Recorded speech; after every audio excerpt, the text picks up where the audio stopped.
today. I want to also think of another verse. I find it interesting. There's actually, this is a book from our California history room at the library, famous Abalone songs of old Monterey.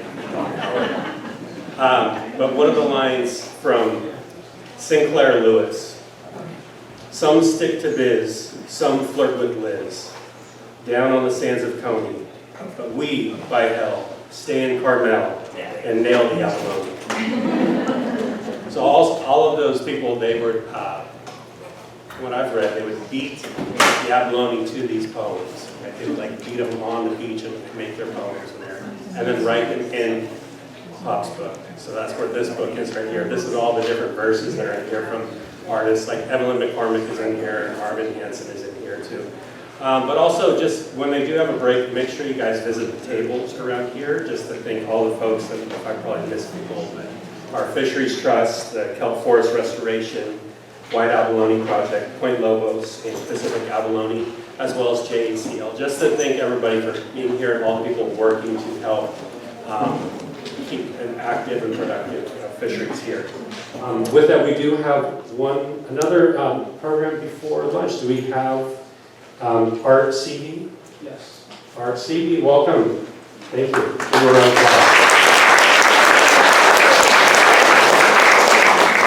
Thank you, Tim, for creating this wonderful festival and for everyone who's here. So, my name is Art Seavey. I'm a partner in Monterey Abalone Company. We're a small abalone farm located under the wharf in Monterey. And so I'm just going to jump right in here. What are abalone? Via Spanish, Abalone, from the Runzian language, Abalone. So the indigenous people are playing a very important role right here. Hats off to the wonderful feeling that video, Beyond the Shell, gave me. I really appreciate the spiritual connection that people have to abalone, to kelp, to the ocean. I feel it myself. Not only that, I have a connection to wharves. So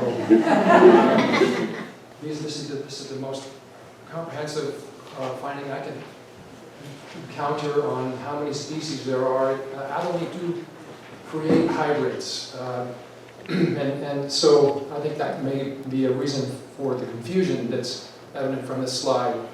For example, pinks and reds can cross and create a hybrid. And in fact, there was a farm, there is still a farm, an abalone farm in Goleta, and when they knew an El Nino was coming, they would purposely cross greens with reds because the greens conferred an advantage over the reds when the water temperatures were high.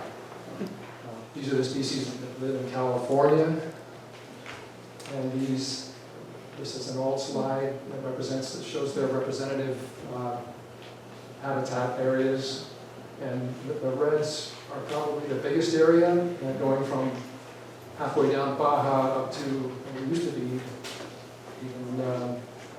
in the Washington state. Why are they farmed? Mainly as food, cultural reasons. Jewelry and abalone larvae may be used for bioacids. And in fact, abalone larvae are very sensitive to water quality, and so it used to be, back in the day, I'm talking the 50s and 60s, they were used to get a feeling for the toxicity of things that are being dumped in the ocean. And so researchers for the state and the federal government wanted to understand how toxic things were, and they wanted abalone larvae to test the toxicity. And so researchers at the Grand Canyon Water Quality Laboratory, which is just south of Carmel, right on the Big Sur coast, they studied abalone reproduction and developed techniques for culturing the larvae. And that's really where I think our California industry was born. Dr. Earl Ebert in particular as one of the scientists that I had met once, but he worked there along with others. And for jewelry, you can see in this picture, this is a large abalone with a 118 karat abalone pearl inside. And then there were many attempts. Dr. Peter Fankboner from the University of British Columbia developed a technique to drill holes in the abalone shell, screw in a plastic plug, and then the abalone would cover the plug with nacre. And then you could cut it out and fill it with hard material like epoxy and make it, called a mabe pearl. Also, abalone shell is used for inlays, for musical instruments, and furniture. So skipping ahead to farming methods. Sort of three categories here are ocean ranching, in the ocean farming, and land-based farming.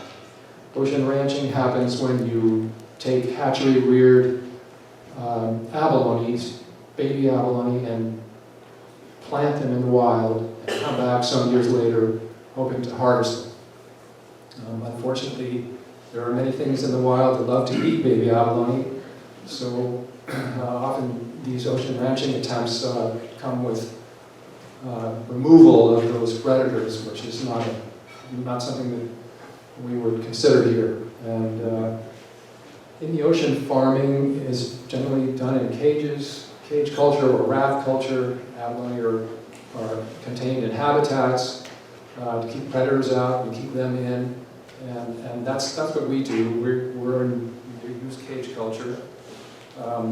And then land-based farming is, of course, in tanks and seawater pumping systems. And in some countries, particularly South Africa, there's an industry of abalone farming using recirculating seawater systems.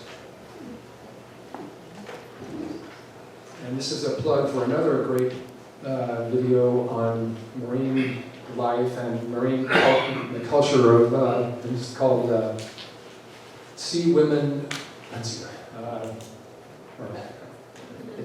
in the, anyway, these women who live on an island in Korea and who are jumping in the ocean every day and wrestling abalone and octopi, scallops and mussels and all kinds of things off the bottom. And it's a wonderful story about that. Basically, abalone farmed in San, this is the aquarium's ocean, Sea Watch. It's the best choice for sustainable seafood. Abalone farming areas of California. When I began at Monterey Abalone Company in 1994. A gentleman named Joe Kavanaugh had started the farm a few years earlier, and I became his partner. And then in the late 90s, there were 13 abalone farms in California. And unfortunately, now there are only 2 left, and there's also one in Hawaii. But the abalone farms ranged from Santa Barbara, and there was one up in Tamales Bay, but all the rest were from between Davenport and Santa Barbara.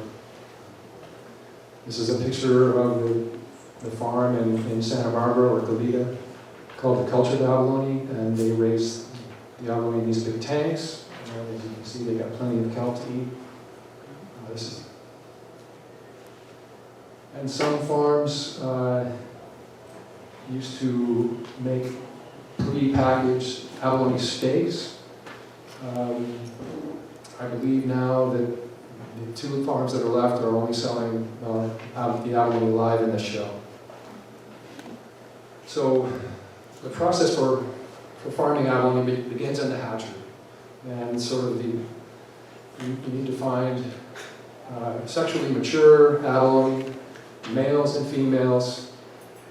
Our technique is essentially to put the spawners that we find in separate buckets and induce them to spawn by adding a little hydrogen peroxide to the water. Somehow that irritates them and causes them to release their their roe. And then once they spawn, you collect the water from the males and the water from the females, and you mix it together. Fertilization happens. It takes about 36 hours for the fertilized eggs to hatch. They hatch out into microscopic swimming larvae with a tiny amount of yolk. A big female, an 8-inch female, can release as many as 5 million eggs in a single spawn. And so they're very prolific. Of course, the eggs are very tiny. There isn't a very big amount of energy invested in each one. So it's sort of a strategy where they're creating a lot of chances for offspring, but each one has a very small chance. And in the hatchery, we then put these fertilized eggs in a very clean tank with flowing seawater and aeration, and they're gently bubbled for another 36 hours. They hatch out into a swimming larvae, and they go through using this yolk as energy, and also they are able to absorb dissolved amino acids from the water, absorb them through their skin, I guess, and they will metamorphose and change larval form several times before finally starting to grow a little shell. They're still swimming around, and they're ready to settle on a surface. They're ready to, and so they're touching down on the sides of the tank, looking for some place with food, and that offers some chance of survival. And so at this point, we take them to our nursery, which is an outdoor facility with tanks that have lots of surface area with racks of fiberglass plates. So there's a lot of surface area for the abalone to settle on. We've already inoculated the place with marine diatoms of the proper size, and hopefully the abalone will like that. They'll land on a spot they like, and will begin their lives as snails. And from there, it's a process of carefully and slowly culturing them through their growth, and it takes about 1.5 years to come up to get an abalone of this size. The best we've ever done in our hatchery, where we do everything possible to have the highest survival that we can, the best we've ever done is 6% survival through these stages. 6%. It's a numbers game. Wow. It's putting it crudely, but anyway. So once you have these juveniles that are healthy, this is basically our process here. So we start with the seed abalone, and the smallest size we sell are about 4 years old in total, and they're about 3.5 inches long and weigh about a quarter pound. We grow them in cages that are suspended under the wharf. We constructed walkways amongst the pilings, and we pull each cage up once a week and lift it out of the water, hose it out in the seawater, try to knock off some of the fouling organisms that love to grow on the cage. And because they're just hanging in the water, we rely on the ability of the water to flow through the cage and keep the environment inside the cage healthy for the abalone. We lift it up, hose it out, we feed it giant kelp mostly, close it back up, and put it back in the water. And we do that week after week, month after month, for 4 years to get these little guys. And some of them we grow to about a 1 pound size, about 5.5 inches in shell length, and those take 7 to 8 years. So it's Wow. my friends say, Art, what business school did you go to?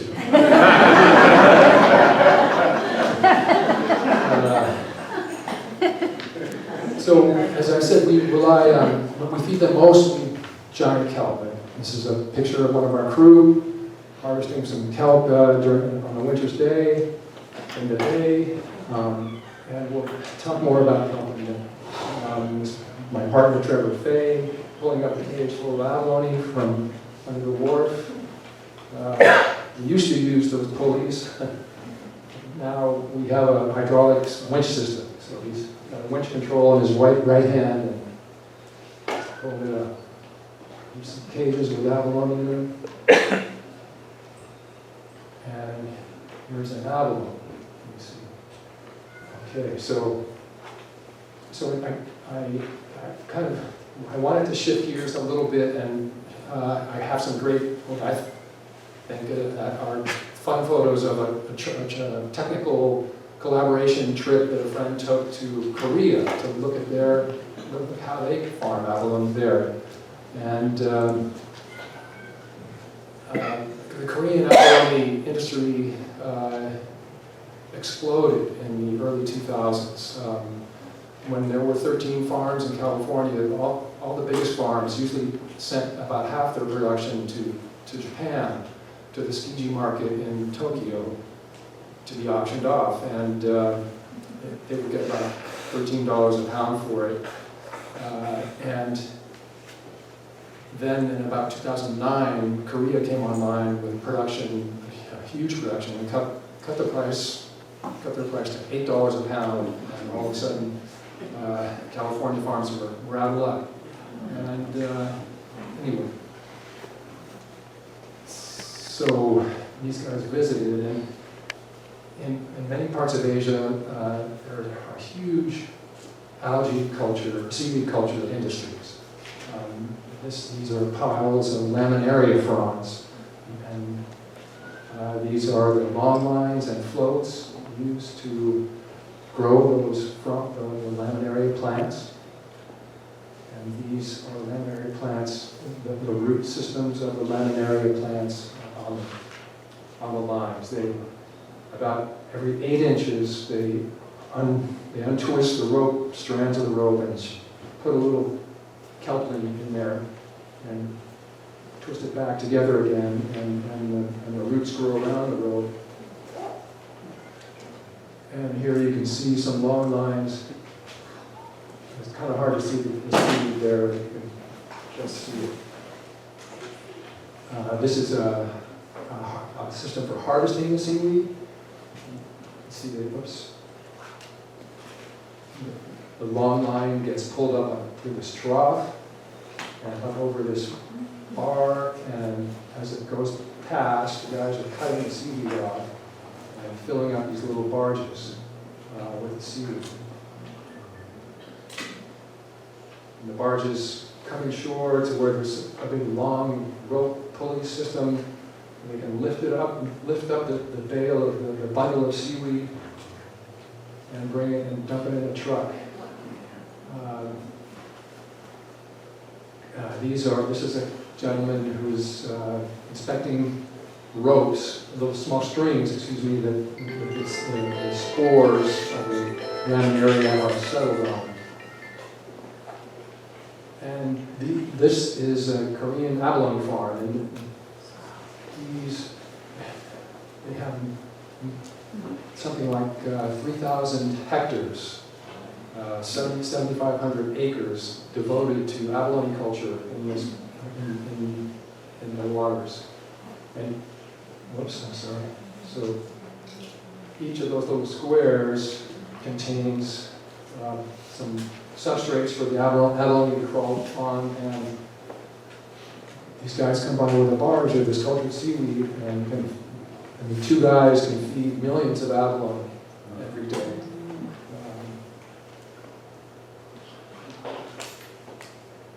Here's a view of the substrate. You can see some of the 2-inch or so abalones, 2-inch sized abalones. Tremendous quantities of seaweed culture in Asia. And this is a markup, an auction site that is selling dried laminaria for human consumption, bales of it. So just an idea of abalone production by country, and this is the latest information I could find. China has a huge production, metric tons. Korea, South Africa, USA is way down here at 154 metric tons. In general, in the US, it's far behind most of the rest of the world in terms of aquaculture. In 1970, at the peak of commercial abalone fishing, with no aquaculture, the total harvest in the United States was 20,000 metric tons a year. So compare that to this 235,000 metric tons. It's a lot of production. I was in the U.S. only 20,000. No. The question was, was that only U.S. and other countries that still have actually commercial fishing for abalone? Mexico, South Africa. Oh, actually, South Africa, I think, has closed their commercial fishing, and Australia, I believe, still has some as well. So I was going to talk about the urchin issue. We've already talked a lot about that, or heard some excellent information on that, and I just want to, I guess part of the reason I wanted to talk about it is because it's obviously very important for our business, the ability to harvest kelp and feed our abalone. And we certainly feel sort of caught between a rock and a hard place in the sense that we want to protect the kelp. We think the kelp is beautiful. We understand the tremendously important role it plays in the ecology of our coastline. The kelp bed that we harvest the most from is the one right in front of Cannery Row. And so there's also another bed on the other side, just past Lover's Point. And of course, we all remember how Hopkins Cove, Lover's Cove, used to be, you could walk on the kelp there, well, it seemed like. And now, ever since this urchin thing, there hasn't been a single planting.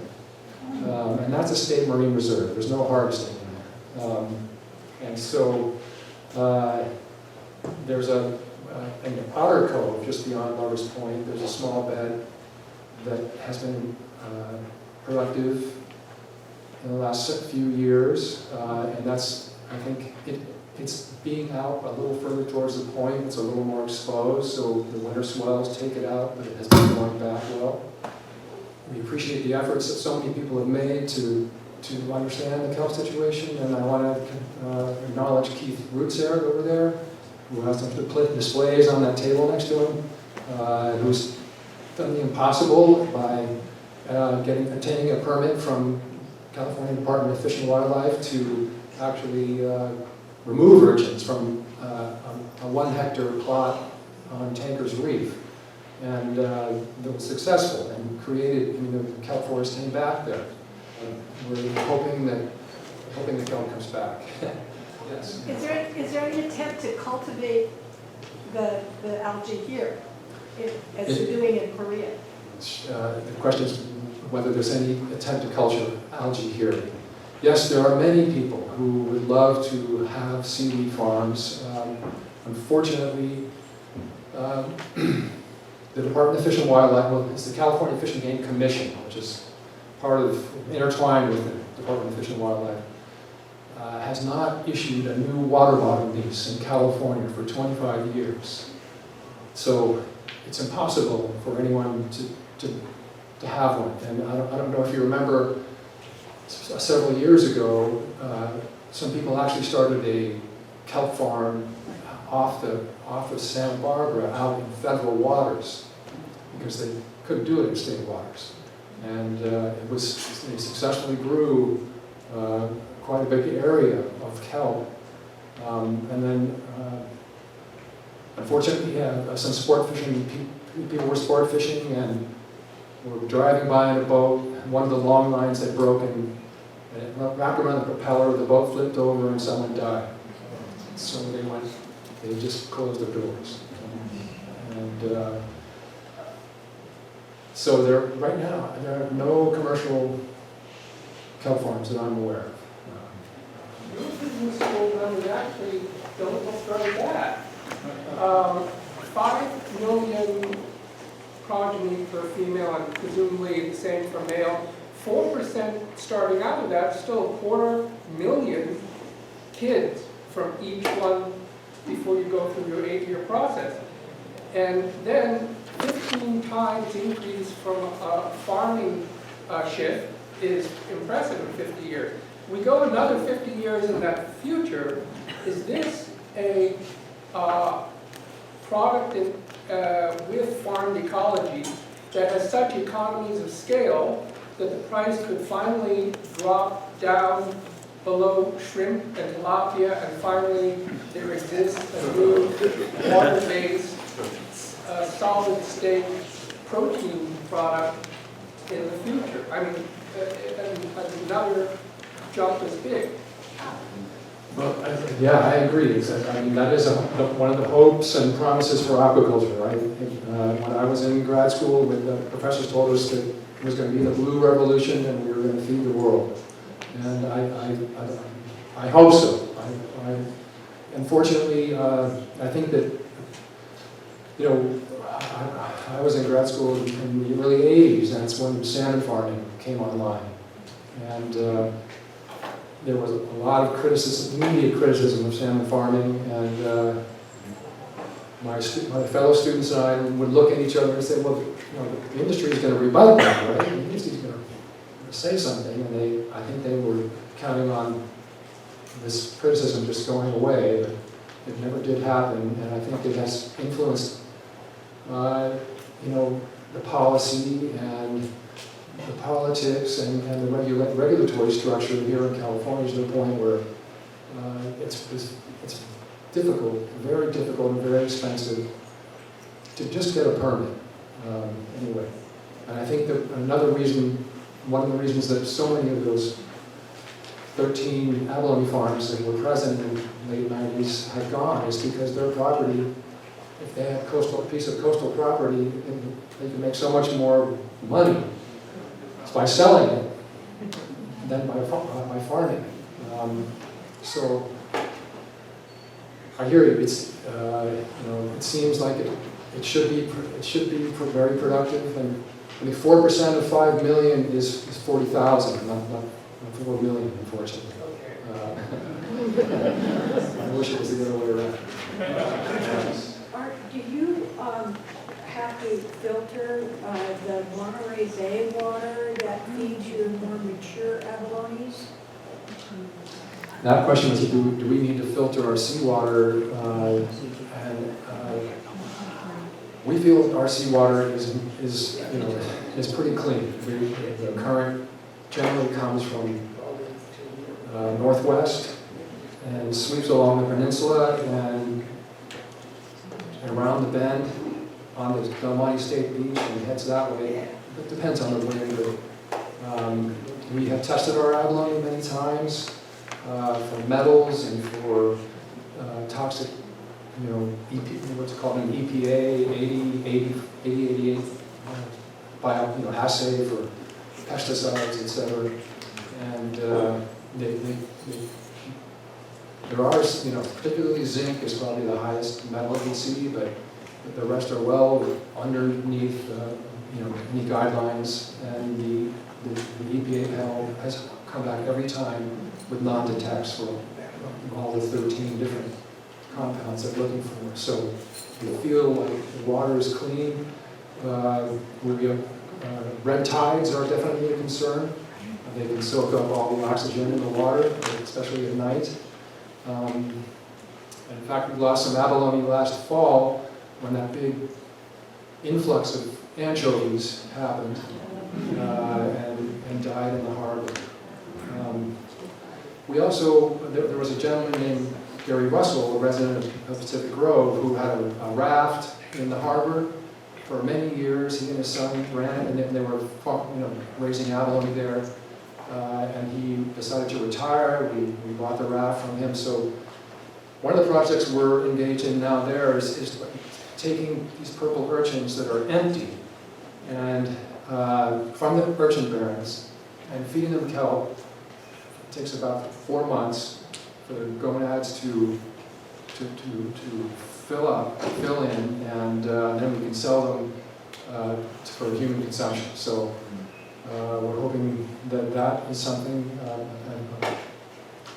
that could possibly, if more people can find a way to do it, make a dent in the urchin population. With that, thank you very much.